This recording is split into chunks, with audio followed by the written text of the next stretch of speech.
Behind me is Wallace Creek here at the foot of the Tembler Range, and it marks the trace of the San Andreas Fault because the stream runs in a westerly direction here and takes a significant bend, moves north, and proceeds to run west again here about 100 yards that way. And that marks the fault itself.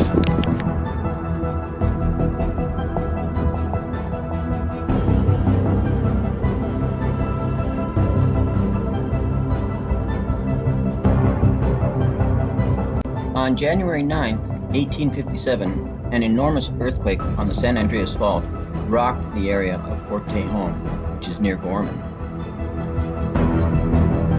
The earthquake occurred at about 8:20 a.m. and affected both southern and central California.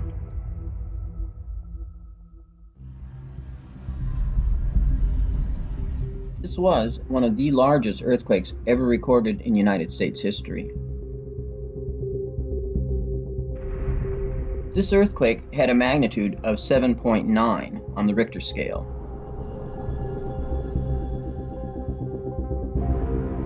For an earthquake of this magnitude, only 2 people were killed.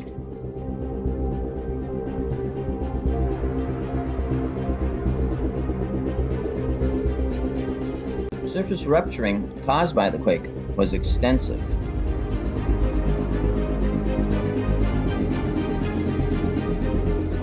Fort Tejon was first garrisoned on August 10, 1854, and was abandoned September 11, 1864.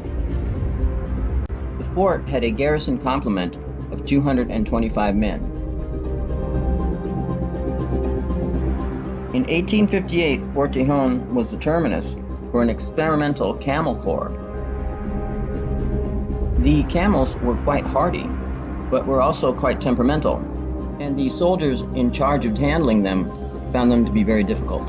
The author, although not having experienced this, has heard rumors of camels being spotted in the area from time to time.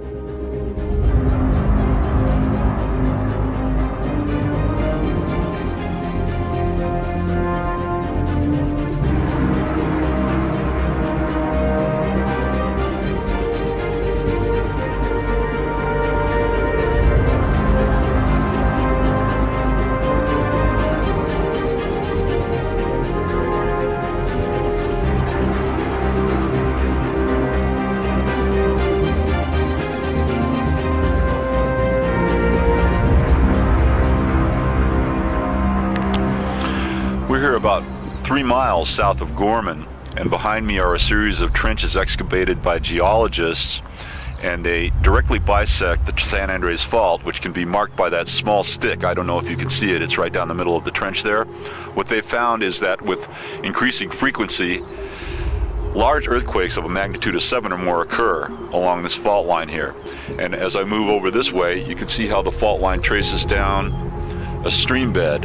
And then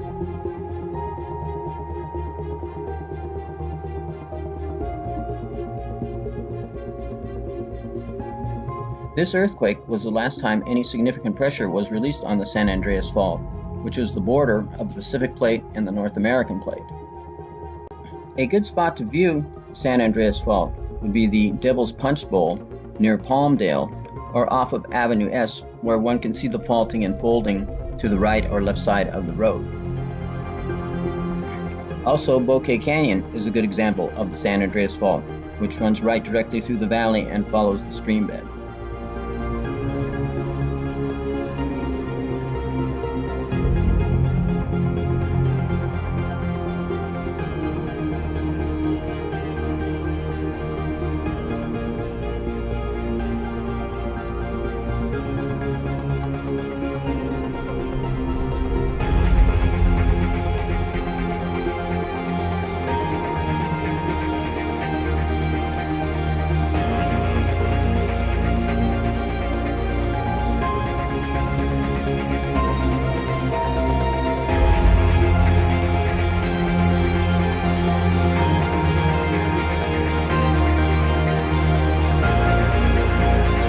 as I move over this way, you can see how the fault line traces down a stream bed, and there's significant offset in this area.